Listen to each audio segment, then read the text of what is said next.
एक गांव में बिल्ला नाम का एक व्यक्ति रहा करता था। बिल्ला अपने गांव में आटे की दुकान चलाता था। पूरे गांव में केवल बिल्ला की दुकान पर ही आटा मिला करता था और बिल्ला इसी बात का फायदा उठाकर आटा गांव के लोगों को बहुत ही महंगे दामों में बेचा करता। एक दिन की बात है, गांव की अनोखी चाची बिल्ला की दुकान पर आती हैं और बिल्ला से कहती हैं, 2 किलो आटा पैक कर दो। बिल्ला 2 किलो आटा पैक करके अनोखी चाची को देते हुए कहता है, ये लो अनोखी चाची, और 100 रुपए मुझे पकड़ा दो।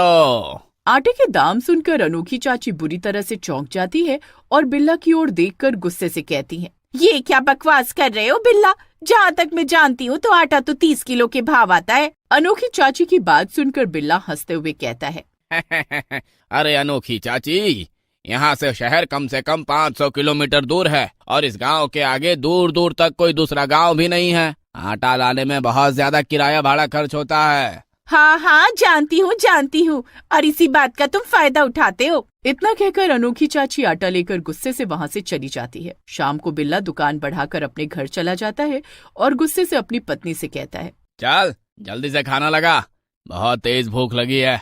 बिल्ला की बात सुनकर बिल्ला की पत्नी तारा गुस्से से बिल्ला से कहती है, बोल तो ऐसे रहे हो जैसे बहुत मेहनत करके आए हो। अरे तारा, झूठ बोलने में और बेईमानी करने में भी बहुत मेहनत लगती है, तो इस बात को नहीं समझेगी। अजी देखिए, सारे गांव में आप बेईमान और छिछोरे के नाम से प्रसिद्ध हो चुके हैं। पहले तो आप गांव में महंगे दाम पर आटा बेचा करते थे और अब सुनने में आया कि आप गांव की स्त्रियों को भी छिछोरी भरी नजरों से देखने लगे हैं। बिल्ला गुस्से से तारा से कहता है, अपना मुंह बंद कर तारा, मैं सब जानता हूँ। तेरा इशारा कहाँ है? तू चंपा की ही बात कर रही है ना? देख तारा, चंपा से मैं प्रेम करता हूँ। अब मुझसे ज्यादा तू चपड़ चपड़ मत कर, जल्दी से खाना लगा। तारा बिल्ला के लिए खाना लगा देती है। बिल्ला खाना खाकर सो जाता है और अगले दिन बिल्ला फिर से अपने आटे की दुकान पर चला जाता है। बिल्ला ग्राहकों का इंतजार कर ही रहा होता है कि तभी वहाँ पर गांव की सबसे सुंदर अनाथ लड़की चंपा आ जाती है। चंपा को देखकर बिल्ला खुश हो जाता है और चंपा से कहता है, कितना आटा चाहिए मेरी चंपा?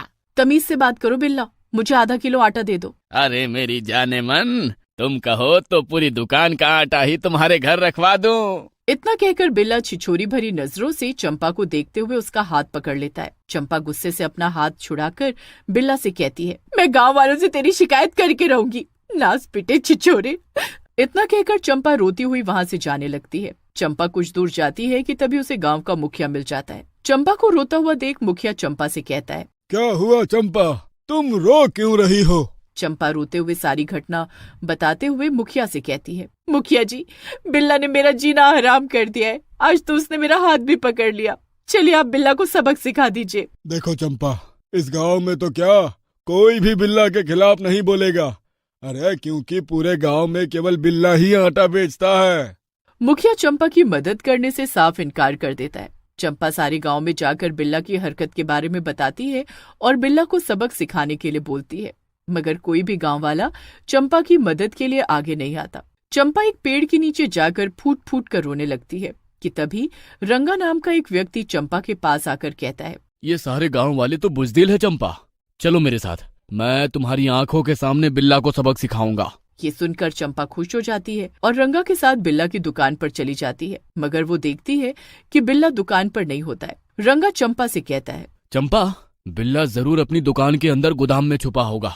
रंगा चंपा को गोदाम के अंदर ले जाता है जहाँ पर बिल्ला खड़ा हुआ होता है। रंगा अचानक से अंदर से कुंडी लगा देता है। बिल्ला चंपा को देखकर मुस्कुराने लगता है। चंपा समझ जाती है कि उसके साथ बहुत बड़ा धोखा हुआ है। चंपा रोती हुई रंगा से कहती है, मुझे तुमसे ऐसी उम्मीद नहीं थी रंगा। अरे मूर्ख चंपा, अरे ये मेरी ही योजना थी। आज तो मैं अपने मन की मुराद पूरी करके ही रहूंगा। चंपा अपनी इज्जत बचाने के लिए तेजी से दरवाजे की ओर भागती है कि अचानक ही उसका पैर फिसल जाता है और वो गिर जाती है। चंपा का सर जमीन से टकराता है और वो मर जाती है। ये देखकर रंगा और बिल्ला के हाथ पैर फूल जाते हैं। बिल्ला डरते हुए रंगा से कहता है, अरे रंगा भाई, ये तो मर गई। अरे मेरे छिछोरे बिल्ला, सारे गांव वालों ने इसे मेरे साथ देखा है, अब हम दोनों सारी उम्र जेल की चक्की पीसेंगे।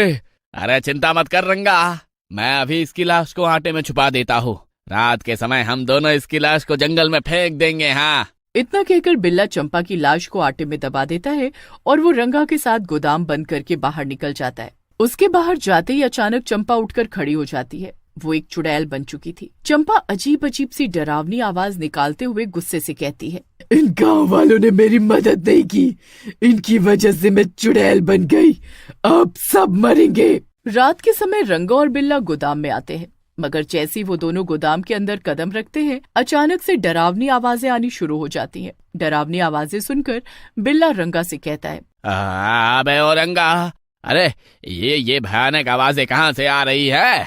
तभी आटे से चंपा, जो कि एक चुड़ैल बन चुकी थी, अचानक से निकलकर उन दोनों के सामने आ जाती है। चुड़ैल को देखकर रंगा डरते हुए बोलता है, अरे बिल्ला भाई, चुड़ैल, अरे बिल्ला भाई, तुम्हारे गोदाम में तो एक चुड़ैल है, अरे ये कहाँ से आ गई? तभी चुड़ैल बिल्ला की ओर देखकर कहती है, क्या हुआ मेरे राजा, अब मैं तुम्हें पसंद नहीं आ रही? दोपहर में तो मेरा हाथ पकड़ रहे थे। ये सुनकर बिल्ला बोलता है, अरे रंगा भाई, अरे ये चंपा तो चुड़ैल बन गई, अरे अब ये हम दोनों को जिंदा नहीं छोड़ेगी। सही कहा तुमने।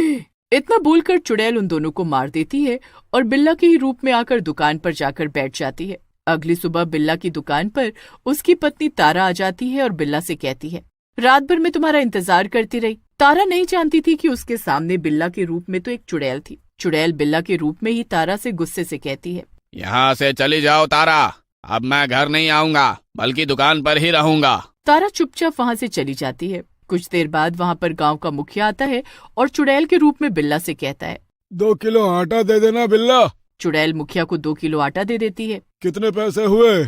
आज का आटा बिल्कुल मुफ्त है, और इस 2 किलो आटे के साथ 20 किलो आटा भी तुम्हें मुफ्त में दे दूंगा। अरे वाह बिल्ला भाई, मैं शुरू से ही जानता था कि तुम कितने भले इंसान हो। कल चंपा तो तुम्हें खामखा बदनाम कर रही थी। आटे की बोरी गोदाम में है। अरे तो जल्दी चलो गोदाम में बिल्ला भाई। मुखिया गोदाम के अंदर चला जाता है। गोदाम के अंदर जाते ही चुड़ैल अपनी असली शक्ल में आ जाती है। ये देखकर मुखिया डर जाता है। चुड़ैल, अरे अरे तुम तो चुड़ैल हो। तभी मुखिया की नजर रंगा और बिल्ला की लाशों पर पड़ती है। चुड़ैल गुस्से से मुखिया से कहती है, क्या बोल रहा था कि कल मैं बिल्ला को खामखा बदनाम कर रही थी? मैं चंपा ही हूँ। इतना कहकर चुड़ैल मुखिया को मार देती है। उस दिन के बाद गांव का कोई भी व्यक्ति आटा लेने के लिए आता तो चंपा उसे मारकर गोदाम में फेंक देती। धीरे धीरे गांव में लोगों की संख्या कम होने लगी। गांव वालों के अचानक लापता होने से गांव में दहशत का माहौल फैलने लगा।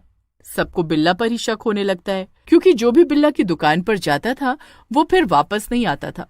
एक दिन तारा गहरी सोच में डूबी हुई अपने आप से बोलती है, जरूर कुछ न कुछ गड़बड़ है। तारा शाम के समय बिल्ला की दुकान पर चली जाती है, जहाँ चुड़ैल बिल्ला के रूप में होती है। तारा बिल्ला से कहती है, घर पर आटा खत्म हो गया है। अंदर गोदाम में 10 किलो आटे की बोरी रखी है, आओ मेरे साथ। तारा गोदाम के अंदर चली जाती है। तभी चुड़ैल अपने असली रूप में आ जाती है। तारा की नजर गोदाम में रंगा, बिल्ला और गांव वालों की लाश पर पड़ती है। तभी वहाँ एक तांत्रिक आ जाता है। तारा चुड़ैल से कहती है, जब गांव के लोग गायब होने शुरू हो गए और मेरे पति ने घर पर आना छोड़ दिया, तभी कुछ गलत होने का एहसास हो गया था मुझे, इसीलिए मैं अपने साथ तांत्रिक को बुलाकर ले आई थी। तभी तांत्रिक चुड़ैल से कहता है, कौन है तूने रंगा, बिल्ला और इन गांव वालों को क्यों मारा? मेरा नाम चंपा है। बिल्ला ने रंगा को अपनी बातों में लेकर धोखे से मुझे गोदाम के अंदर बंद कर दिया। मैं अपनी इज्जत बचाकर भागी और गिरकर मर गई और चुड़ैल बन गई।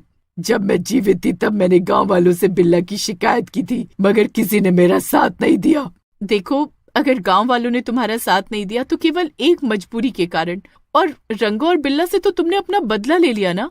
ये सुनकर चुड़ैल की आंखों में आंसू आ जाते हैं और वो तारा से कहती है, ठीक है, मैं यहाँ से चली जाती हूँ। इतना बोलकर चुड़ैल वहाँ से गायब हो जाती है और फिर उसके बाद वो गांव में किसी को दिखाई नहीं देती।